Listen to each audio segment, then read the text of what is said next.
Coming at you with another bubble letter tutorial. This time we're going to show you how to draw three-dimensional block letters. Let's get to it.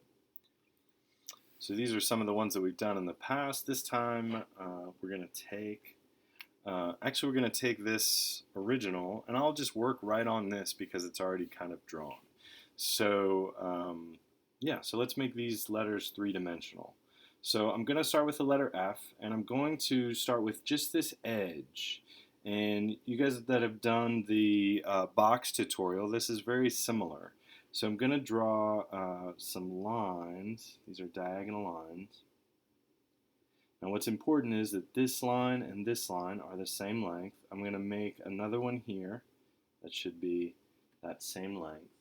And then I'm going to draw so every corner, that would be the bottom corner, I'm going to draw more of those lines. And my goal is to make all of these lines the same length.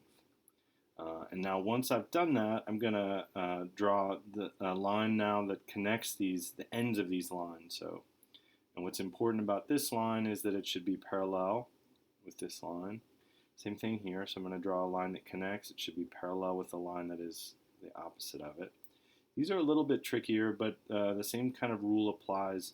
So because this part of the letter F, the three-dimensional F, goes behind, I'm only going to create a parallel line with the line that is across. So I'm just going to stop where it runs into the letter F. So now I've got the letter F. If you want to make it look even more three-dimensional, you can do some very simple shading.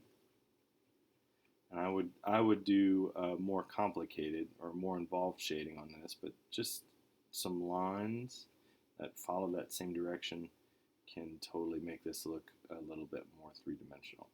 So let's do it. We'll do it with the eye, and then I'll show you how to draw curved letters. So I'm drawing the same lines.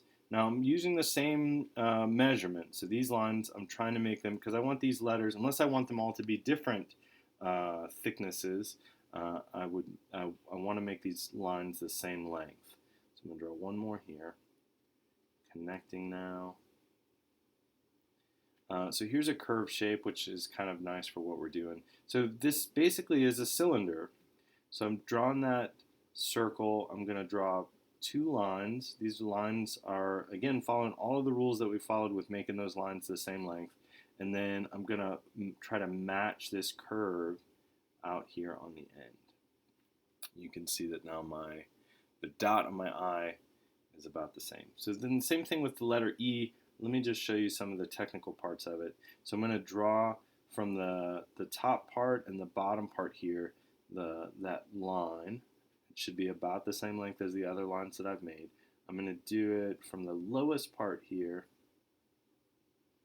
So I've kind of got that. Now part of this, because I'm going to try to match this curve, but I'm already seeing that part of the letter E is going to go behind that end. So where it goes behind, I'm just going to imagine that I'm drawing it until it comes out here kind of on the bottom. Now this is a little bit tricky. So this is a part that should have a three-dimensional part. So I'm going to draw a line from this corner, and then I'm just going to make sure that it is parallel with the line that is across from it.